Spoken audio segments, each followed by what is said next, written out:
কিছু রান্না আছে যেগুলোর স্বাদ শুধু জিভে লেগে থাকা নয়, মনে একটা ঘরোয়া ভালো লাগা তৈরি করে। সর্ষে পোস্তর সেই চেনা গন্ধ আর চিংড়ি মাছের অসাধারণ স্বাদ, আজ দুটোকে একসঙ্গে নিয়ে তৈরি করব এমন এক রান্না যার সাথে গরম ভাত না হলে গল্পটাই অসম্পূর্ণ থেকে যায়। প্রথমে আমি মিক্সিং বাটিতে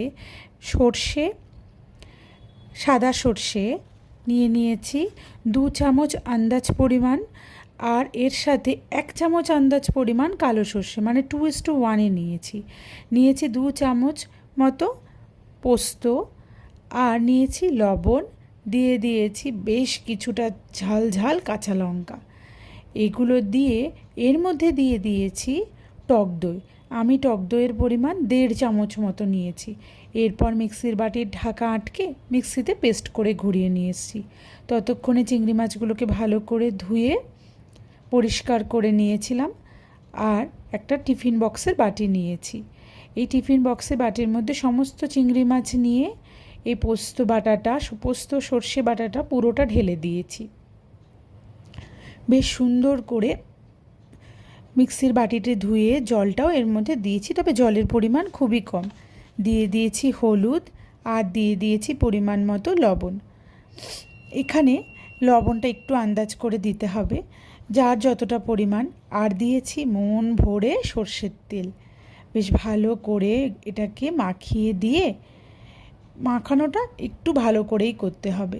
সুন্দর করে মাখিয়ে দিয়ে এর মধ্যে কাঁচা লঙ্কা চেরা দিয়ে ভালো করে ঢাকাটা আটকে দিয়েছি। ওদিকে একটি বাসনে একটু গরম জল আর কি রেডি করেছি, তার মধ্যে একটা স্ট্যান্ড বসিয়ে এই টিফিন বক্সটা রেখে দিয়েছি, আর তার উপরে ঢাকা চাপা দিয়েছি। আর মিনিট 15-20 আমি ফুটতে দিয়েছি। বেশ সুন্দরভাবে মিনিট 15-20 ভাপে থাকার পরে যখনই ঢাকনাটা আলগা হবে, তখন যে কী সুন্দর গন্ধ বেরোবে, সেই আশাতেই আমার জিভে জল চলে এলো।